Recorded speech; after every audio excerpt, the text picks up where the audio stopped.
Welcome to week education friends. आज हम लोग कॉमन एरर का पार्ट 2 लेके आ चुके हैं।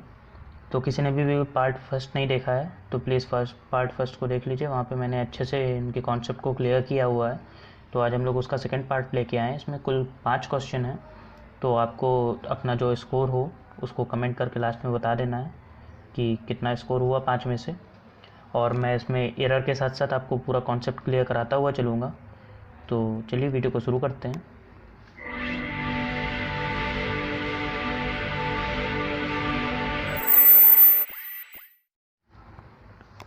देखिए पहला क्वेश्चन लिखा हुआ है, his car is more bigger than that of any us. ठीक है, his car is more bigger than that of any us, ये पहला क्वेश्चन है हम लोगों का। इस क्वेश्चन में क्या है, देखिए जो कॉम्परेटिव डिग्री का क्वेश्चन है ये कॉम्परेटिव डिग्री। देखिए डिग्री जो होती है हम लोगों की 3 टाइप की होती हैं। जो डिग्री होती है 3 टाइप की होती हैं, पहली, दूसरी और तीसरी। पहले नंबर में आती है पॉजिटिव डिग्री, दूसरे में आती है कॉम्परेटिव डिग्री और तीसरे में आती है सुपरलेटिव डिग्री। ठीक है, पहले में पॉजिटिव आती है, दूसरे में कॉम्परेटिव आती है, तीसरे में सुपरलेटिव डिग्री आती है। तो सबसे पहले हम लोग पॉजिटिव डिग्री की बात करते हैं। जो पॉजिटिव डिग्री होती है हम लोगों की वो as dot dot dot as से शुरू होती है। और जो दूसरा टाइप आता है इसका वो so dot dot dot as से शुरू होती है। तो जो अफर्मेटिव सेंटेंसेस होते हैं उसके लिए हम लोग as dot dot dot as का यूज़ करते हैं, और जो निगेटिव सेंटेंस होते हैं उसमें हम लोग so dot dot dot as का यूज़ करते हैं। लेकिन कभी कभार अफर्मेटिव सेंटेंसेस में भी हम लोग so dot dot dot as का यूज़ कर लेते हैं। ये तो हो गई पॉजिटिव डिग्री की बात। अब दूसरे नंबर पे आती है कॉम्परेटिव डिग्री, जिसके ज़्यादातर जो रूल्स होते हैं वो एग्ज़ाम में पूछ लेते हैं। तो इसका एक सिंपल सा रूल होता है, वैसे तो बहुत सारे रूल होते हैं, जब मैं डिग्री पढ़ाऊँगा उसमें आपको क्लियर करा दूँगा, लेकिन इसका एक सिंपल सा रूल होता है, वो मैं आपको बता देता हूँ। कॉम्परेटिव डिग्री का सिंपल सा रूल होता है कि 2 कॉम्परेटिव डिग्री एक साथ नहीं आती हैं। यही रूल होता है आपका सुपरलेटिव डिग्री का। सुपरलेटिव डिग्री का भी यही रूल होता है कि 2 सुपरलेटिव डिग्री एक साथ नहीं आती हैं। न 2 कॉम्परेटिव डिग्री एक साथ आती हैं, न 2 सुपरलेटिव डिग्री एक साथ आती हैं। अब क्वेश्चन पे आ जाते हैं। देखिए अच्छा, जो कॉम्परेटिव डिग्री होती है उसकी पहचान क्या होती है, मैं ये भी बता देता हूँ। जो कॉम्परेटिव डिग्री होती है उसकी पहचान होती है लास्ट में या तो ER लगा होता है या तो फिर मोर लिखा होता है। ठीक है, 2 चीज़ें होती हैं, या तो लास्ट में ER लगा होता है वर्ड के, या तो उसके पहले वर्ड के पहले मोर लिखा होता है। जैसे कि आपका ये वर्ड लिखा हुआ है बिगर, तो बिगर के लास्ट में देखिए ER लिखा हुआ है, ये भी कॉम्परेटिव डिग्री हो गई।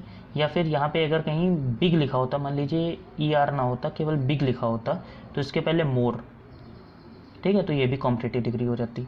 लेकिन जिसमें ER जोड़ सकते हैं हम लोग, जैसे कि बिग लिखा हुआ है, बिगर में हम लोग ER जोड़ सकते हैं, तो यहाँ पे इसके पहले हम लोग मोर का यूज़ नहीं करेंगे, उसमें हम लोग खाली बिग में बिगर जोड़ देंगे। जैसे कि ग्रेट में ग्रेटर जोड़ देते हैं। ठीक है, उसी तरह से जैसे कि ऑनेस्ट है तो ऑनेस्टर नहीं कर सकते हम लोग, उसी जगह पे ऑनेस्ट के पहले हम लोग मोर जोड़ देंगे। तो मतलब यहाँ से हम लोगों को एक चीज़ क्लियर हुई कि जिस वर्ड में हम लोग ER जोड़ सकते हैं उसके पहले हम लोग मोर का यूज़ नहीं करेंगे, और जिस वर्ड में हम लोग ER नहीं जोड़ सकते उसके पहले हम लोग मोर का यूज़ कर लेंगे। अब देखिए मैंने एक वर्ड बताया था आपको, एक रूल बताया था सिंपल सा, कि 2 कॉम्परेटिव डिग्री एक साथ नहीं आती। अब देखिए मोर क्या है, कॉम्परेटिव डिग्री है, और बिगर भी कॉम्परेटिव डिग्री है, तो ये दोनों एक साथ नहीं आएंगी। इसमें क्या आएगा, हिज कार इज़ मोर, तो ये मोर गलत हो जाएगा। His car is bigger than that of any of us, तो ये हम लोगों का सही हो जाएगा। किस पार्ट में एरर हो गई, बी पार्ट में एरर हो गई। चलिए अगले क्वेश्चन पे आते हैं। सेकंड नंबर क्वेश्चन क्या कह रहा है, one of my uncles is a doctor in America. तो ये वाला क्वेश्चन मैं आपको दे रहा हूँ, 3 से 4 सेकंड बाद मैं इसका आंसर दूंगा, लेकिन आप लोग इसका आंसर बताइए कि इसमें क्या होगा। मुझे ऐसा लगता है कि ज़्यादातर लोग इसका गलत आंसर देने वाले हैं, तो जल्दी बताइए फिर मैं बताता हूँ आपको। देखिए क्वेश्चन एकदम सही है, इसमें कोई एरर नहीं है, ये क्वेश्चन एकदम सही है। देखिए वन ऑफ माई अंकल, देखिए यहाँ पे अंकल्स लिखा हुआ है, मतलब मेरे कुछ अंकल, मतलब चाचा भी हो सकता है, मामा भी हो सकता है, तो मेरे कुछ चाचा या मामाओं में से, is a doctor in America, वो एक हैं, वन ऑफ माई मतलब मेरे कुछ अंकल में से वो एक हैं जो अमेरिका में डॉक्टर हैं। इसकी हिंदी ये आ रही, तो ये एकदम सही सेंटेंस है, इसमें कोई एरर नहीं। तीसरे नंबर पे आते हैं। तीसरे नंबर में क्या कह रहा है, ही डोंट नो, वह नहीं जानता। The difference between a ship and a submarine. ठीक है, तो इसमें शायद आप लोगों ने पहले ही बता दिया होगा, मुझे तो इतना बोलने की भी ज़रूरत नहीं थी कि यहाँ पे देखिए जो ही आया है, ही के साथ में डोंट का यूज़ नहीं करते हैं हम लोग, क्योंकि ही सिंगुलर होता है और सिंगुलर के साथ में सिंगुलर वर्ब आती है, तो हम लोग यहाँ पे क्या डस का यूज़ करेंगे और उसमें एंटी लगा देंगे, डजेंट हो जाएगा। डोंट का यूज़ नहीं करेंगे हम लोग, किसका यूज़ करेंगे, डजेंट का यूज़ करेंगे। ठीक है, he doesn't know the difference between a ship and a submarine. तो यहाँ पे ए पार्ट में एरर हो गई। चलिए चौथा नंबर क्वेश्चन देखते हैं। लिखा हुआ है yesterday I met an old man. अब देखिए यहाँ पे एक कॉन्सेप्ट आर्टिकल से आ गया आपका कि जो ओल्ड होता है ना, ओल्ड ओल्ड हिंदी में लिखते हैं तो देखिए यहाँ पे ओ आ रहा है, तो इसके पहले हम लोग एन लगाते हैं। ठीक है, एन लगाते हैं, तो ये भी कॉन्सेप्ट आपसे यहाँ से क्लियर हो गया कि ओल्ड के पहले एन लगता है। Yesterday I met an old man when I am going, ठीक है, टू द मार्केट। ये आपका क्वेश्चन है, तो जल्दी से इसमें बताइए एरर क्या होगी। देखिए जब भी आपका व्हेन आता है तो व्हेन के जो बाद वाला सेंटेंस होता है और जो व्हेन के पहले वाला सेंटेंस होता है, जो पहले वाला सेंटेंस होता है वो पास्ट इंडेफिनिट में होता है।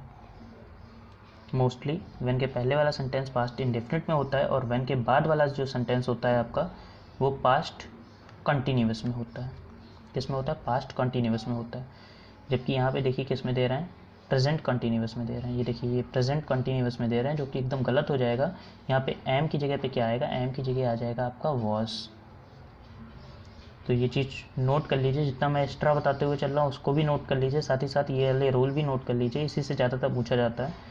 तो व्हेन के बाद में क्या आएगा आपका, पास्ट कंटिन्यूअस आएगा, इसलिए यहाँ पे क्या होगा, एम की जगह पे क्या हो जाएगा, यहाँ पे वॉज हो जाएगा, यहाँ पे वॉज हो जाएगा।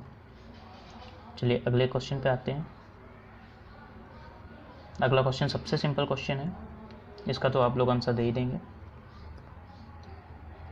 चलिए देखते हैं। No sooner we entered then he got up and left the room, या फिर डी नो एरर। तो देखिए एक वर्ड होता है हम लोगों का नो सूनर। ये नो सूनर जो होती है हम लोगों की, ये एडवर्ब होती है। क्या होती है, एडवर्ब होती है। नो सूनर जो होता है हम लोगों का एडवर्ब होता है।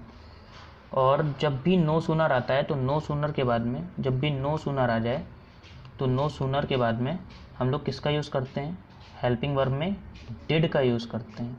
पहली चीज़, या तो डिड नहीं है तो हम लोग हैड का यूज़ करेंगे।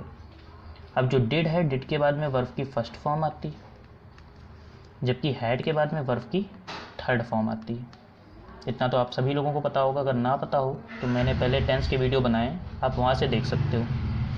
ठीक है, तो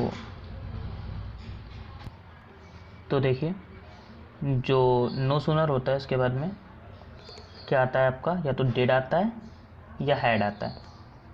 ठीक है, तो अब कैसे पता चले कि डिड आएगा कि हैड आएगा, तो डिड के बाद में क्या होती है, आपकी वर्ब की फर्स्ट फॉर्म आती है, जबकि हैड के बाद में सिंपली आपकी वर्ब की थर्ड फॉर्म आ जाती है।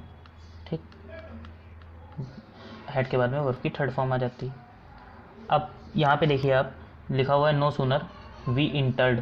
देखिए इंटर्ड क्या हो गया, आपकी वर्ब की थर्ड फॉर्म हो गई। हेल्पिंग वर्ब यहाँ पे क्या आनी चाहिए थी, हैड आनी चाहिए थी, यहाँ पे हैड आनी चाहिए थी हेल्पिंग वर्ब। ठीक, तो ए वाले पार्ट में एरर हो गई। अच्छा, कुछ रूल होते हैं नो सूनर से, और ये जो इंटर्ड लिखा हुआ है आपके इसके भी, तो वो मैं बता दे रहा हूँ, आप इसको नोट डाउन कर लीजिएगा। एक सिंपल सा जो रूल होता है नो सूनर का, क्योंकि नो सूनर जो होता है आपका, जो नो सूनर होता है ये क्या होता है, आपकी एडवर्ब होती है। मैंने आपको अभी बताया कि नो सूनर एडवर्ब होती है, तो एक एडवर्ब का एक रूल होता है कि जो एडवर्ब होती है, एडवर्ब आती है, एडवर्ब के तुरंत बाद आपकी हेल्पिंग वर्ब या फिर वर्ब आएगी। हेल्पिंग वर्ब, सॉरी यहाँ से प्लस हटा दे रहा हूँ, हेल्पिंग वर्ब या वर्ब आएगी, उसके बाद सब्जेक्ट आएगा, देन अदर सेंटेंस जो भी आपका होगा। ठीक, ये रूल चलता है किसका, एडवर्ब का चलता है, चाहे नो सूनर हो, चाहे फिर कोई भी आपकी एडवर्ब हो, जैसे कि हार्ट हो गया, हार्टली हो गया, कोई भी एडवर्ब हो, उसके बाद में यही रूल चलने वाला है आपका। ठीक है, यही रूल चलने वाला है। ये तो आपका सिंपल सा रूल हो गया। तो आई होप ये वाला रूल आपको समझ में आ गया होगा। चलिए अब इंटर का रूल समझ लेते हैं। जो इंटर होता है, इंटर के बाद में कोई भी प्रीपोजिशन नहीं आता है। इंटर के बाद में कोई भी प्रीपोजिशन नहीं आता है। लोग इंटर के बाद में इनटू का यूज़ कर देते हैं।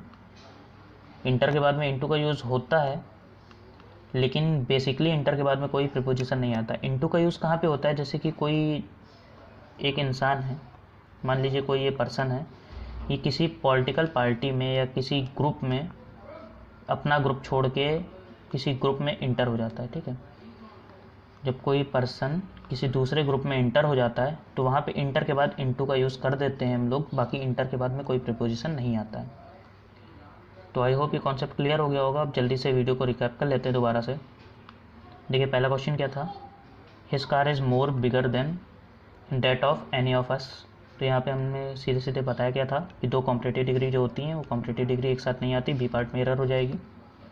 अगला देखते हैं, one of my uncles is a doctor in America. मैंने बताया था कि एकदम सही है, इसमें कोई एरर नहीं होगी, क्योंकि इसका जो हिंदी अर्थ निकल रहा था कि बहुत सारे चाचा या मामाओं में से एक जो मेरे मामा हैं वो डॉक्टर कहाँ पे हैं? अमेरिका में डॉक्टर है।